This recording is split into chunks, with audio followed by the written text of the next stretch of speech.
क्षेत्र में आपको नाम कमायो है और देश की सेवा करी है। तो कमलेश जी, आपको सोपाल स्टूडियो में घणो घणो स्वागत है सर। आपका बहुत बहुत धन्यवाद आज के कार्यक्रम कमलेश के लिए। जी, शू पहले तो आप बताओ कि राष्ट्रीय शिक्षा नीति 2020 है आ कहीं है।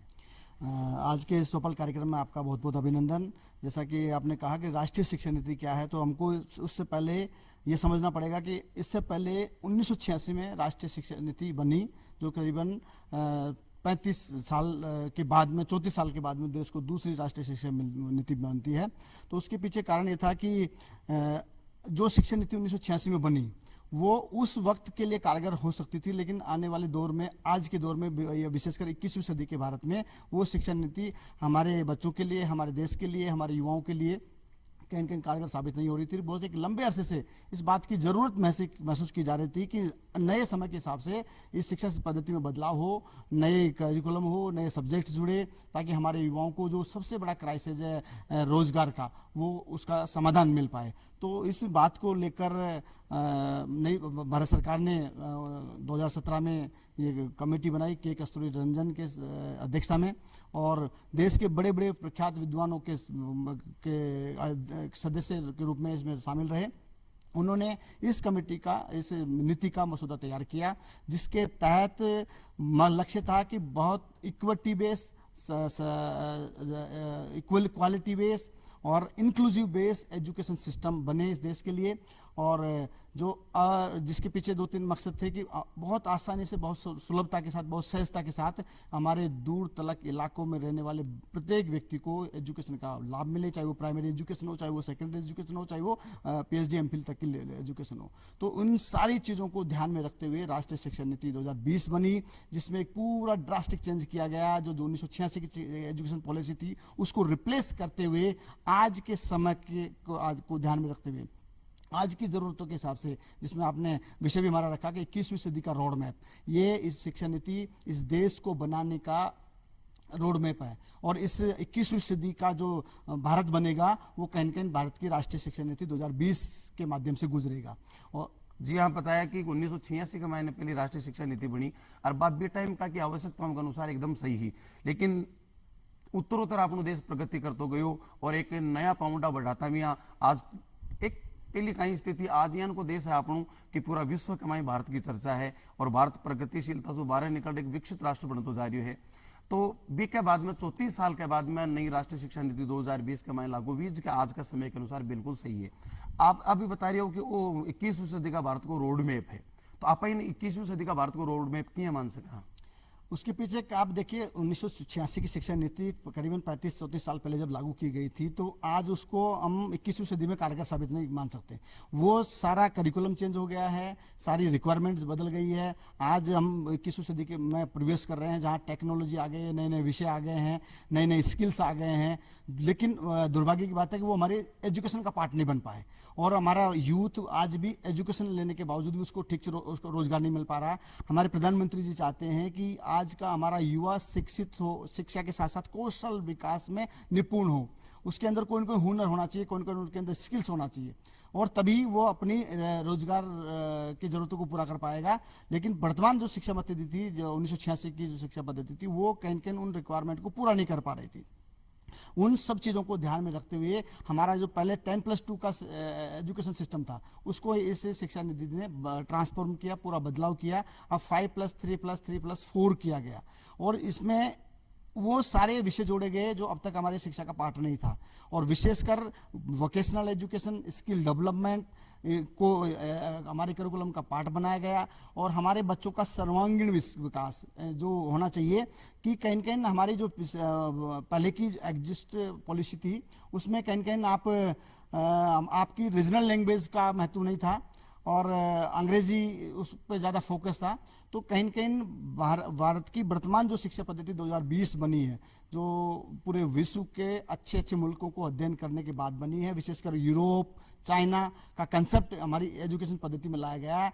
यूरोप के अंदर ये कंसेप्ट पड़ा है कि प्राइमरी एजुकेशन बच्चों को अपनी मातृभाषा में मिलना चाहिए, ताकि बच्चा जो बिल्कुल अनभिज्ञ होता है किसी दूसरी भाषा से, वो क्योंकि जिस परिवार में, जिस घर में जिसका लालन पालन पोषण होता है, तो जाहिर सी बात है कि वो अपनी भाषा में ज़्यादा सहज होता है, उसको समझ समझता है। लेकिन हमारी वर्तमान पहले के एजुकेशन पद्धति में आप घर में कुछ और बोला जाता है, स्कूल में कुछ और भाषा होती है, तो वो उसको समझ में नहीं आती है, तो कहीं न कहीं बच्चे में असहजता का भाव पैदा करती है।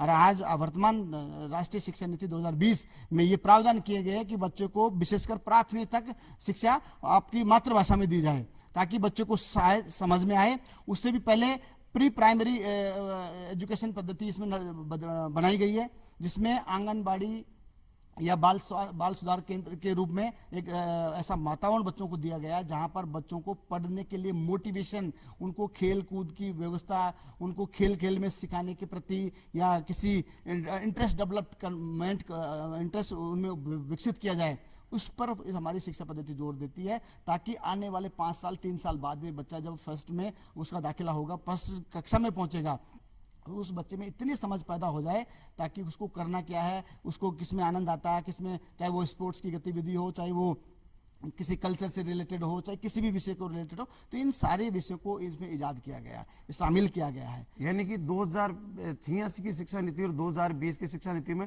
बड़ो आमूल-चूल परिवर्तन है। जहाँ पता है कि मातृभाषा में प्राथमिक शिक्षा होनी चाहिए, और बिल्कुल घराना वो दूसरी भाषा बोले बटे जाते हैं, स्कूलों में दूसरी भाषा बोलनी पड़ती, जहाँ बटे जाता है सिखावते से तरबूज।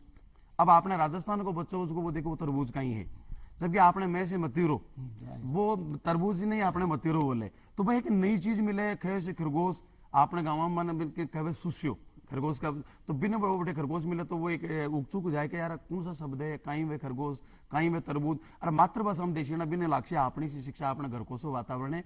तो जितनी भी व्यवस्था में ये नई शिक्षा नीति 2020 में करी गई है, वह वाकई में बहुत बढ़िया है। एक बड़ी बात बताइए, आप रोजगार से जोड़ी की है आपने भारत में, क्या पूरा मैंने कहा कि एक मानसिकता है, क्यों आवश्यकता कहीं पड़ी कि भाई नई शिक्षा नीति बनाओ?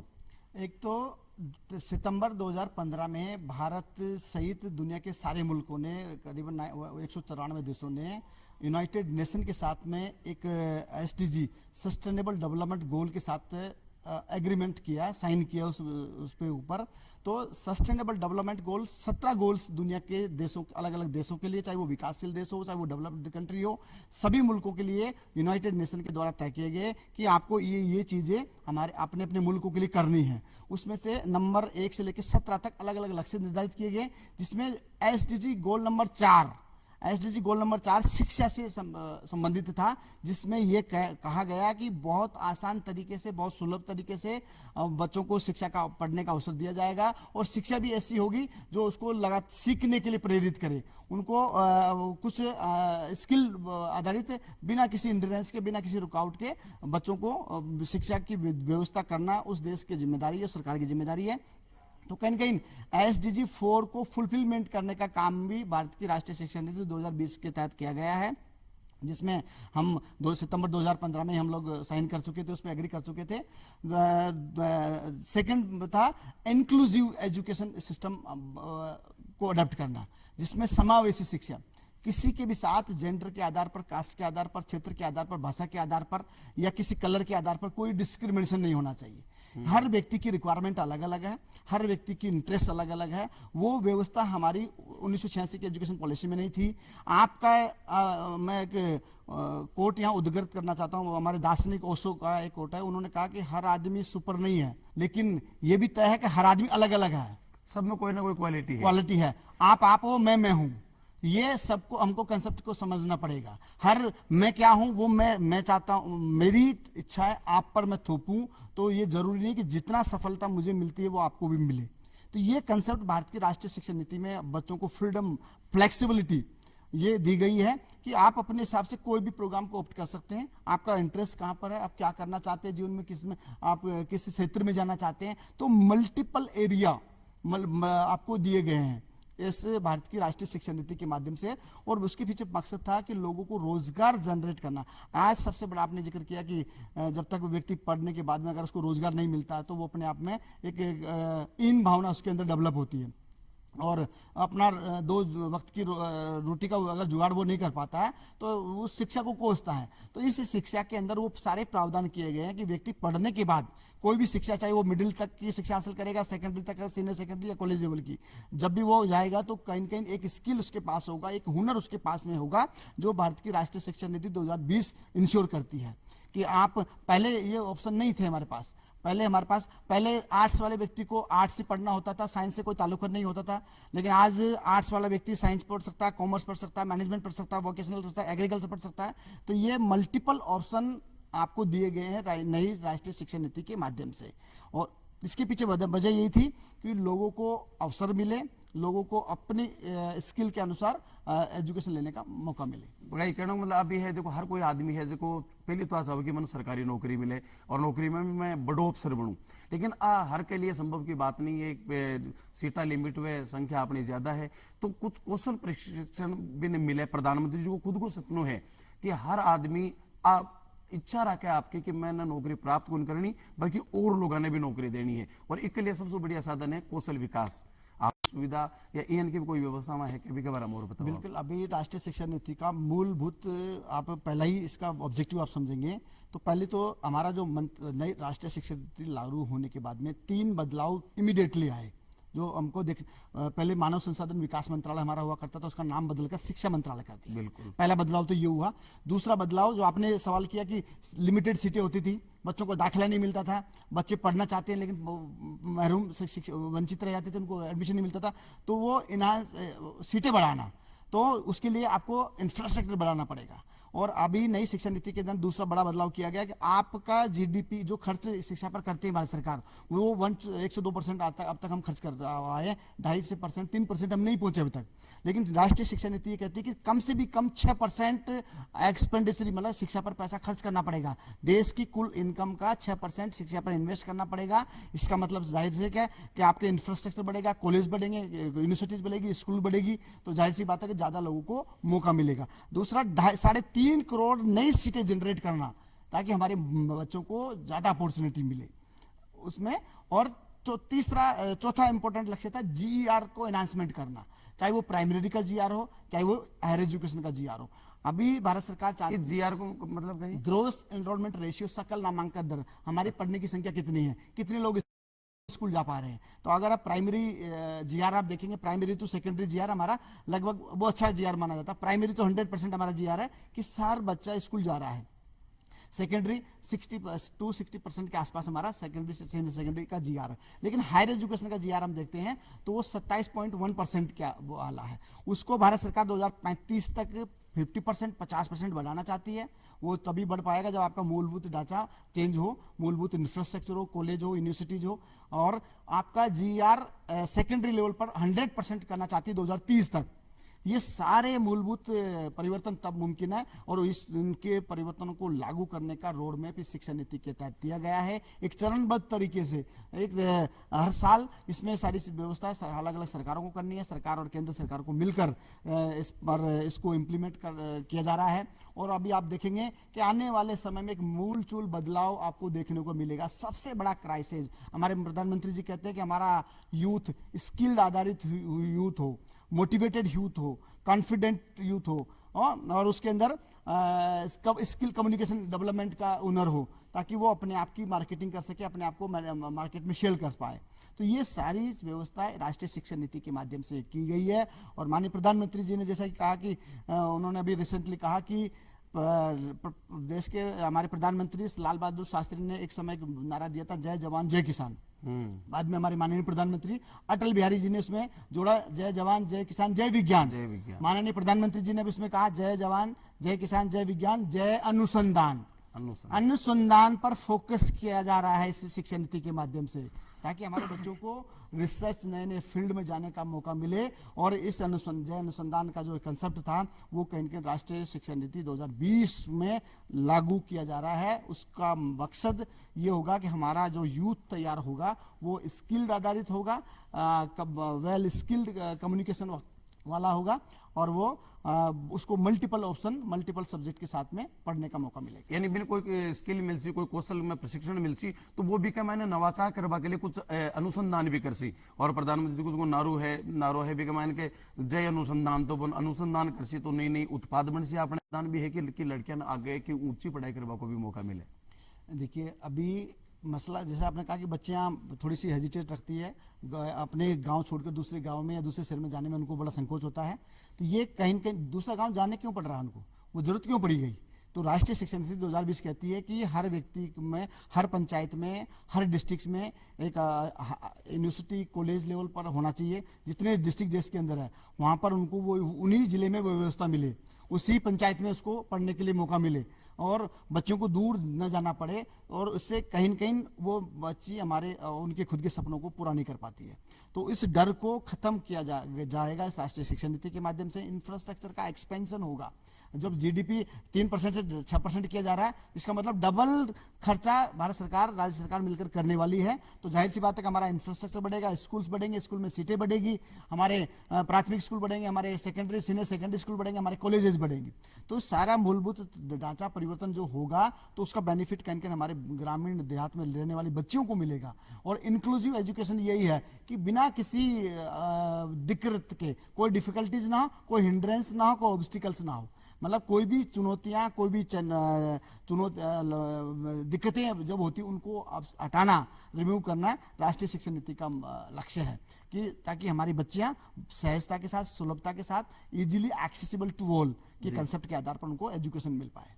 और एक आप बताया पहले कि 5+3+3+4 वो कॉन्सेप्ट कहीं है कि मैं 5+3+ वो है कहीं सिस्टम बताओ तो। 1986 का एजुकेशन सिस्टम हमारा 10+2 वाला सिस्टम है, जिसको हमने अडेप्ट किया गया, लेकिन अभी जो पूरा हमारा सिस्टम चेंज हो गया।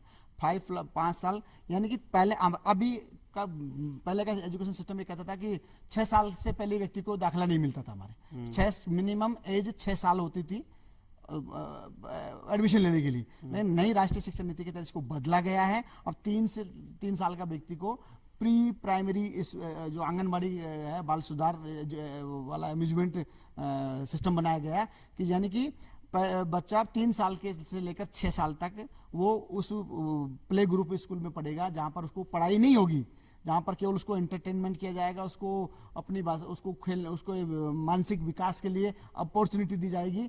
2-3 साल बच्चों को इनरिच किया जाएगा, ट्रेंड किया जाएगा। उस बातों में उसको खेल में, खेल के साथ, कल्चरल एक्टिविटीज के साथ में, कई सारी एक्टिविटीज में उसको, चाहे आंगनबाड़ी केंद्र हो, चाहे हमारी प्री प्राइमरी स्कूल्स के माध्यम से हो, तो उस बच्चे को 5 साल तक प्राइमरी एजुकेशन लेना पड़ेगा। और उसके 5 साल के बाद में 3 साल 6, 7, 8 आपको मिडिल लेवल, तो उसको फाउंडेशनल स्टेज, पहली 5 साल आपको फाउंडेशनल स्टेज कहलाती है, दूसरी 3 साल की है वो मिडिल स्टेज कहलाती है, दूसरी 3 साल की है वो सेकेंडरी स्टेज कहलाती है। और फिर उसके दौरान आपको 6 से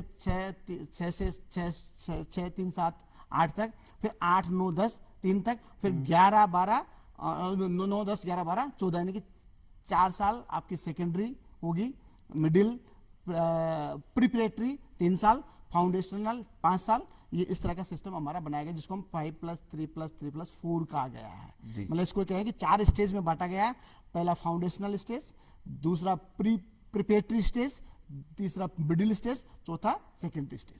तो फिर एक जो उच्च शिक्षा है, कॉलेज की शिक्षा भी कहीं प्रावधान है कि मैं आफ्टर 10 जैसे 5+3+3 करने के बाद में, यानी कि 12th करने के बाद में उसको हायर एजुकेशन में दाखिला लेना पड़ेगा। वहाँ पर बहुत सारे multiple entry, multiple exit system के आधार पर चॉइस बेस्ड क्रेडिट सिस्टम, यानी कि अपनी इच्छा अनुसार कोई भी व्यक्ति कोई भी सब्जेक्ट ऑप्ट कर सकता है। ये ऑप्शन होगा। पहले हमारे यहाँ, अभी यहाँ 4 साल का ग्रेजुएशन प्रोग्राम बनाया जा रहा है।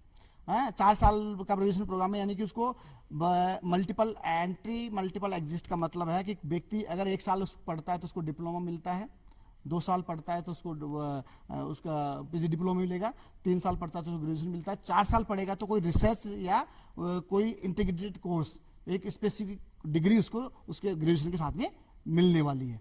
तो आप पहले ऑप्शन नहीं था, पहले क्या था कि ग्रेजुएशन 3 साल की होती थी, लेकिन 3 साल पूरा कंप्लीट करना पड़ता था आपको। अगर बच्चा बीच में ड्रॉप आउट हो जाता है या फर्स्ट ईयर सेकेंड ईयर में एग्जाम स्कूल कॉलेज छोड़ देता है तो उसको कोई बेनिफिट नहीं मिलता। लेकिन आज की राष्ट्रीय शिक्षा नीति 2020 आपको ये अच्छा अवसर देती है कि आप कभी भी एडमिशन लीजिए, कभी भी छोड़िए, आपकी समय पढ़ाई जाया नहीं होगी। आपने जहां छोड़ी थी उसका आपको क्रेडिट मिलेगा। अगर 1 साल पढ़ा है तो डिप्लोमा मिल जाएगा, 2 साल मिला तो फिर डिप्लोमा मिल जाएगा, 3 साल पढ़ा तो ग्रेजुएशन मिल जाएगी, 4 साल पढ़ा तो कुछ ग्रेजुएशन के साथ में एक डिग्री और मिल हाँ जाएगी। तो बहुत अच्छी व्यवस्था है, यानी कि एक तो साथ साथ 4 साल की ग्रेजुएशन में एक तो ताने स्नातक की डिग्री तो मिल रही है, बी के साथ ताने एक कोई प्रोफेशनल कोर्स डिप्लोमा और मिल रही हाँ, वो डिग्री और है, मिल तो बा है। और अगर आप सेकंड ईयर तक ही पढ़ पाया, कोई कारण वजह से छूट गई, तो ये कोनी के ताने क्यों कोनी मिले, फिर सेकंड ईयर तक पढ़े एक भी ताने कोई प्रमाण पत्र मिल सी। आ तो बहुत अच्छी व्यवस्था है। और साथ ही इसमें ये भी व्यवस्था की गई कि आपने 2 साल पढ़ के छोड़ दिया तो डिप्लोमा लेके चले गए, लेकिन आप दोबारा पढ़ना चाहते हो तो आपने जहां से छोड़ा था वहां से आप पढ़ाई अपनी शुरू कर सकते हो। तो academic bank of credit ABC बनाया गया है सिस्टम कि आपने जितने क्रेडिट अपनी हासिल की है उसको आप कभी भी आगे उससे आगे पढ़ाई कर सकते हाँ वो सिस्टम तो आपने पहले इग्नू में भी हो, तो बठियों से निश्चित प्रेरित हो रही हो सी। एक देखो कोई भी देश की संस्कृति है, बा ही भी देश की पहचान है, बाई पूरा विश्व का मायने भी पहचान दिलावे। तो कठे न कठे सांस्कृतिक और जो भारतीय मूल्य है बांसु जुड़ाव हो, वो भी एक शिक्षा को मूल उद्देश्य होना चाहिए। तो कहीं भारतीयता क्या जगह मूल्य है, बांसु जुड़ाव भी नई शिक्षा नीति का मायने कुछ है प्रावधान की व्यवस्था। ये अच्छा आपने सवाल किया कि कहीं न कहीं सबसे बड़ा अच्छा फोकस हमारी इस राष्ट्रीय शिक्षा नीति में किया गया कि कहीं न कहीं हमारे बच्चों में दायित्व बोध, जिम्मेदारी का एहसास देश के प्रति, समाज के प्रति, तो ये moral responsibility, constitutional value, rational thought, compassion करुणा, दया और सिंपैथी, इस तरह के कंसेप्ट भारतीय शिक्षा पद्धति में डाले गए। मैं आपको एक वाक्य देता हूं आज का। मेरी बेटी केंद्रीय विद्यालय में पढ़ती है, आज आई तो मैं बात कर रहा था बेटिया से, तो उन्होंने कहा कि पापा आज मुझे हेड गर्ल बनने का मौका मिला मेरी क्लास में, तो लेकिन मेरी टीचर ने मुझसे पूछा कि आप हेड गर्ल करना क्या चाहती हो अपनी क्लास के लिए। तो बिटिया का जवाब था कि मैं सबसे पहले हमारे बच्चों के अंदर तहजीब, बोलचाल का जो तौर तरीका, हमारे बच्चे छोटे छोटे बच्चे गंदे गंदे शब्दों का इस्तेमाल करते हैं, सम्मान एक दूसरे के प्रति नहीं है, बड़ों बुजुर्गों के प्रति नहीं है, टीचर के प्रति नहीं है। तो मैं चाहूंगी कि हमारे बच्चों के अंदर, हमारे भाई बहनों में एक अच्छा संस्कार हो। तो वो संस्कार हमारी राष्ट्रीय शिक्षा नीति का पार्ट है कि केवल हमको पढ़ाना ही नहीं है, एक अच्छा नागरिक बनाना, एक अच्छा इंसान बनाना, जिसके अंदर भारतीयता का एहसास हो, दायित्व बोध हो, हमारी जिम्मेदारियां क्या है, हमारा कर्तव्य क्या है, लोगों के प्रति, बुजुर्गों का सम्मान करना। तो ये बच्चे की कंसेप्ट थी। आज मुझे सुनकर बड़ा अच्छा लगा कि इस तरह के संस्कार बच्चों में होना चाहिए। कभी कभी आप देखने को सुनने को मिलता है कि हम पढ़े लिखे व्यक्तियों में भी इस तरह की बहुत ज़्यादा असभ्यता का भाषा, असभ्य भाषा या उनके तौर तरीके ठीक नहीं होते। तो वो कौन दोषी है उसके लिए? हमारा एजुकेशन सिस्टम दोषी है। तो राष्ट्रीय शिक्षा नीति 2020 एक इंसान को पढ़ाने का काम नहीं करेगा, एक अच्छा इंसान बनाएगा। पहले की शिक्षा नीति थी एक ट्रेंड करने का काम करती थी। अब की शिक्षा पद्धति वेल एजुकेटेड नागरिक बनाने का काम। कहने का मतलब ये टाबर को शिक्षा देने के साथ साथ भी को मानसिक विकास भी करो जासी, बिन नैतिक मूल्यों को पाठ भी पढ़ाई जासी कि भी को सर्वांगीण विकास हो सके, बिन रोजगार भी मिल सके और पढ़े बाद में वो डिग्री ले रठीन बठीन नहीं डोले कि मन नौकरी चाहिए। तो भाई बना अब समय की भी मर्यादा है और डॉक्टर मीणा साहब आपने बीच बता